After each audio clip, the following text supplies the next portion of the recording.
savez, au Québec, on a un problème économique quand on parle des salaires qui sont payés au Québec. On a des salaires payés au Québec qui sont beaucoup plus bas que chez nos voisins et la situation s'est détériorée au cours des 15 dernières années.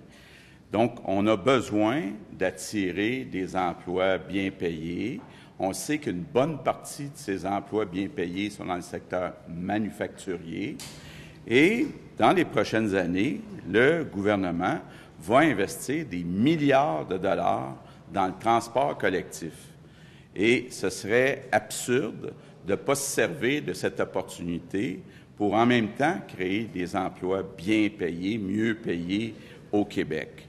Donc, on doit mettre à profit les milliards qu'on met dans des projets de transport collectif pour créer plus d'emplois bien payés au Québec. C'est notre principal défi économique de créer ces bons emplois. D'autres le font.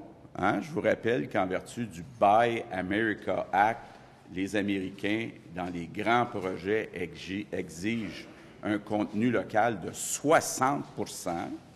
Je vous rappelle qu'en Ontario, dans des projets de transport comme le O-Train à Ottawa, on a exigé un contenu local de 25 %. Même au Québec, le ministère des Transports, quand il commande des autobus, il demande un contenu local de 20 %. Donc, pourquoi il n'y a aucune politique au Québec pour les projets de transport collectif par rail? On l'a vu dernièrement dans l'appel d'offres et le contrat qui a été donné par ce qu'on appelait l'AMT, qui s'appelle maintenant la RTM. Bien, on a donné un contrat pour construire des voitures de train à une compagnie chinoise qui a dit que tout serait construit en Chine, donc à l'extérieur du Québec. Il y a un énorme projet qui s'en vient, le REM à Montréal. Le gouvernement investit 2,2 milliards dans ce projet et, encore une fois, aucune exigence de contenu local. C'est au point, là, je vous le dis, hier, comme vous le savez, j'étais à la conférence de Barack Obama. Il y a eu comme 1 heure ou 2 avant l'arrivée de M. Obama où j'ai pu parler avec des dizaines de dirigeants d'entreprises. Il y a une inquiétude à Montréal. Les dirigeants d'entreprises ne comprennent pas pourquoi on n'exige pas un contenu local comme le font nos voisins. C'est nos impôts, c'est normal qu'on crée des emplois pour notre monde.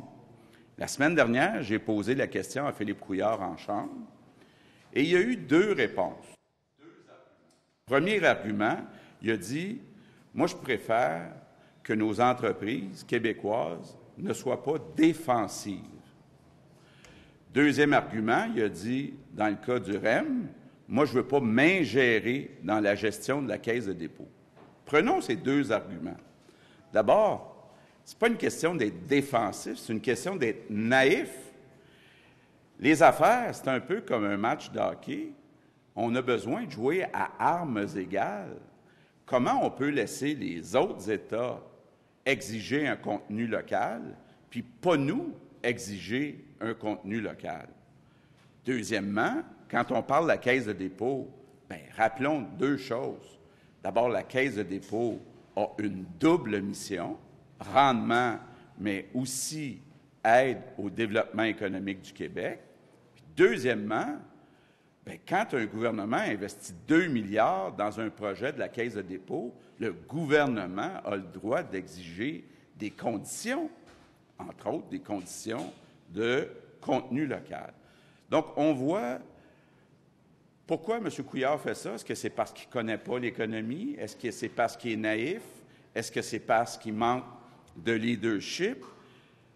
Une chose qui est sûre, c'est que M. Couillard, depuis 3 ans, n'a pas de plan pour réduire cet écart de salaire du Québec avec ses voisins, n'a pas vraiment de plan pour le secteur manufacturier, n'a pas vraiment de plan pour réduire le déficit commercial important du Québec avec des pays comme la Chine et comme l'Allemagne. Puis quand on parle de transport en commun, nos compétiteurs, bien, ce sont des Chinois, ce sont des Allemands comme Siemens. Donc, pourquoi ne pas jouer à armes égales? Est-ce qu'on pense vraiment que le gouvernement chinois va donner, dans les prochaines années, des contrats de train à des compagnies québécoises?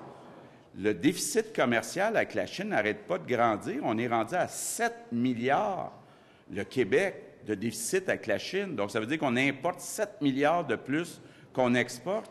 Quel est le plan de Philippe Couillard? Donc, aujourd'hui, je termine.